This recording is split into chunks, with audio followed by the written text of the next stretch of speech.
We're talking about the defensive line today on Night of the Shield.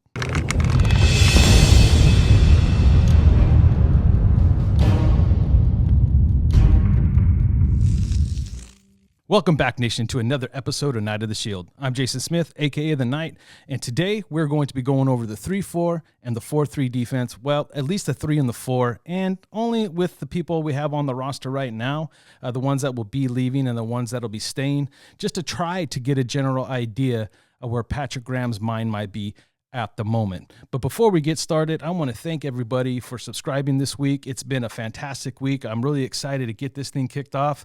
And hey, if you're coming back, hey, welcome back. Hit that subscribe button, hit that notification bell, hit the like button. Let's continue to move up the algorithm. I really appreciate all the love and support, Nation.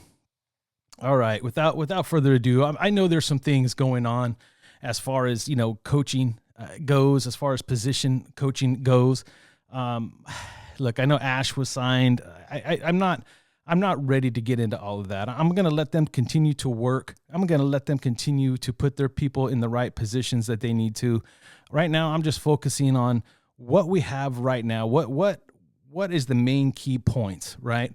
We have two, technically, general managers now. We have Champ Kelly as the assistant, and we have Dave Ziegler as the general manager. We have Josh McDaniels as our head coach, and we have Patrick Graham as the defensive coordinator. Now, those are some of the primary key pieces to a team. They're the third part of that would be the special teams coach. And I've heard some rumblings of what that may look like, but nothing in stone yet, at least as I'm recording this video. But without further ado, I want to keep moving forward with this. The 3-4 and the 4-3. I'm going to start off right here. All right. Patrick Graham, we covered it. He talked about not being afraid to run anything. He'll do whatever he has to do to make this work. And we talked yesterday, and I promised you guys I wouldn't say it in the last video again, but this is a whole nother video. But innovation and versatility, and that's been the key for this offseason for me. So he's willing to do that. So what would be the best thing for him to look at right now at this moment? Well, we do know that Josh McDaniels was stated in his presser that he knows that your base defense is primarily nickel defense these days, and that ends up being a 4-3 anyway. So right off the bat, we're built for that. We're okay. The whole middle of this defensive line is pretty much gone, right? Hankins is gone. Jefferson's gone. Thomas gone. Phylon gone. These are some really key pieces. That's pretty much our whole interior line. Cleve Farrell's still around, and it's funny because Cleve has a really, really good opportunity here to make a big impact in his first year with Patrick Graham because, as we know, he could play inside and he could play out. He could be defensive end. He could be defensive tackle. I think he would be fantastic in a 3-4 because he's so good against the run. So all of a sudden, our favorite guy to talk about, Cleve Farrell, has a really good opportunity to make a pretty good size impact with Patrick Graham, depending on what package he goes with. Either way, I think when you're speaking about versatility, Cleve Farrell fits that mold. So I think he's going to be a great piece, and it's going to be something that they want to keep. Now, Max Crosby was talking in the Pro Bowl, and he said he would talk to Patrick Graham, and Patrick Graham told him not to worry about it. Don't get caught up in all the stuff that's being said. Just focus in on, I'm going to make sure that you're going to be successful. I'll make sure that I put you in a position to be successful, which in Crosby's mind is a 4-3. Now, we talked yesterday as well about how change can be scary. Trying something new can be scary. A lot of people are talking about, well, Crosby's been a 4-3 guy his whole life from, Pop Warner football through high school, college, and now the NFL. He's a 4-3 guy. Well, I'm here to tell you, how do we know what type of 3-4 defensive lineman he could be? And I'm not saying that they're going to force him in there, but I'm sure that they're going to try a few different things. Why not? The whole idea is to confuse the offense and put people in positions to be successful. If Patrick Graham feels that this could work, I'm sure he'll give it a try. If he looks at it and it does not work, well, then you don't do it. But when you're looking at our two corner pieces, Crosby and Yannick, it just makes sense that he's going to definitely have a 4-3 base. We're going to focus on building our 4-3 base in the nickel defense, which is pretty much built except for, again, our middle is blown up. So my topic really for tonight is, out of those few that I've mentioned, who would make the most logical sense to come back? And quite frankly, I would second guess. I don't know. That's a tough call. I think they all have an opportunity. I think money matters the most in this situation. So right off the top of my head, I think Philon and Solomon Thomas have, for me, the most upside as far as what we could get for them, value-wise. I think from a value point of view, they would make sense to try to bring back. Solomon Thomas has some experience. He's even listed as a defensive end, but he could slide inside. He could play the outside technique on the 3-4. So I would like that opportunity, even as a depth piece. Remember, just because we bring these guys back doesn't mean they're starters week one. So it's Solomon Thomas. Philon, if we can get a good health report on him, I think he showed some great technique. He's got good push. He might even be something that we look at in the nose.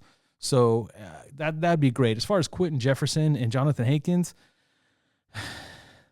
I don't know. I'm not personally sold on Jonathan Hankins, especially as a nose tackle. And I don't think, again, that Patrick Graham's coming in here with a solid plan just to be a 4-3 or a 3-4. I think he wants the options to do both, or at least players that are versatile. Now, it's okay because we still have Nassib. We got Kuntz. We know Kuntz can pass rush, right? But we're going to see what his development like year 2, get some good coaching. We're going to see what he could adapt to as well. There's a lot of things that have to be figured out. And I know there's been a lot of talk in the comment section about, hey, we're getting too hype. We're getting too excited. Well, this is the video for you because this is where I start to pump the brakes.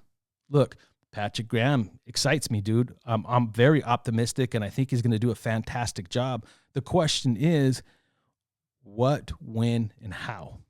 Those questions are not yet answered. So to come up on here and say Patrick Graham's going to run a 4-3, can't say that. He's going to transition to the 3-4 because he comes from that New England system, and they're primarily 3-4, and that's what he wants to gear himself to. I can't honestly say that. What I personally think, though, and this is just at this point, theory, I think he's going to try to build something that could do both. Again, being innovative, being versatile, making sure we have pieces that we can mix things up. If we're going up against a team that the 3-4 defense suits better, we can adjust and jump into a 3-4 or a 4-3, considering our base will probably be the nickel package anyway, where we have Nate Hobbs, we got Perriman. And here, think about our linebackers. And I know I said I was going to make this about the defensive line, but here I go. I'm going off the rails a little bit. We got Perriman and we got Kwiatkowski. Kwiatkowski would thrive in a 3-4. Perriman plays well in a 4-3. So again, we have options there. We have versatility there. So I think there's a lot of ways this can go. And I'm hoping this is my thought process. And it's kind of a gamble, but I kind of like it. I would try to build a defense, like I said, that runs both. Why be sold? And I think that's what he may or may not have been hinting at. Oh, I can do it all. Yeah, I can do this, that, or the third. It don't really matter to me. Whatever needs to be done, I'll make sure we have the personnel to do it. That's what I'm personally taking from it.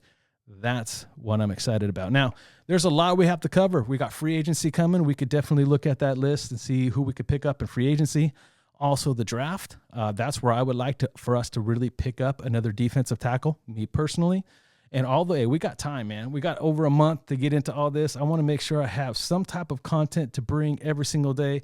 So I'm just going to pace myself. I'm going to take it easy and slow. But again, I appreciate y'all, guys. Use the comment section down below. Tell me who you would like to bring back. Who do you think? I think from a value point of view and versatility point of view, I want to see Solomon Thomas and Darius Philon. I think we get him at the right price. I think those are our two most versatile people. I'm not saying they're starters, not saying we're signing them to make a difference, but they would be great pieces and versatility pieces to have on this defense to help him accomplish what he's trying to accomplish, whatever that may be. Those are the two guys that I would bring back from a value point of view and a versatility point of view. Let me know in the comment section below who you guys want, what you guys want to see, and tell me what you guys are leaning towards. Are you guys leaning towards a 3-4, or are you guys leaning towards a 4-3? Or are you with me and like to see some type of combination and versatility to be able to jump into both and play multiple styles of defense to better suit our opponents? I think that's the idea. Anyways, next coming up tomorrow, we're going to be talking about the AFC West. Now, we're going to go through and just do a state of the AFC West, kind of my thoughts about the season that we just completed, how everybody lined up, and how we should look about it in the future. I think it's very interesting. I think the AFC West is set to make a big impact in the NFL. That's just my personal opinion. We'll get into that tomorrow. Once again, thank you for all the love and support that you've been giving me this week. If you're new here, please hit that subscribe button, that notification bell, so you can be updated every time I drop another video, and smash that like button. Let's continue to move up the algorithm. And as always, you guys stay Raider strong, and I'll see you guys tomorrow. Night out.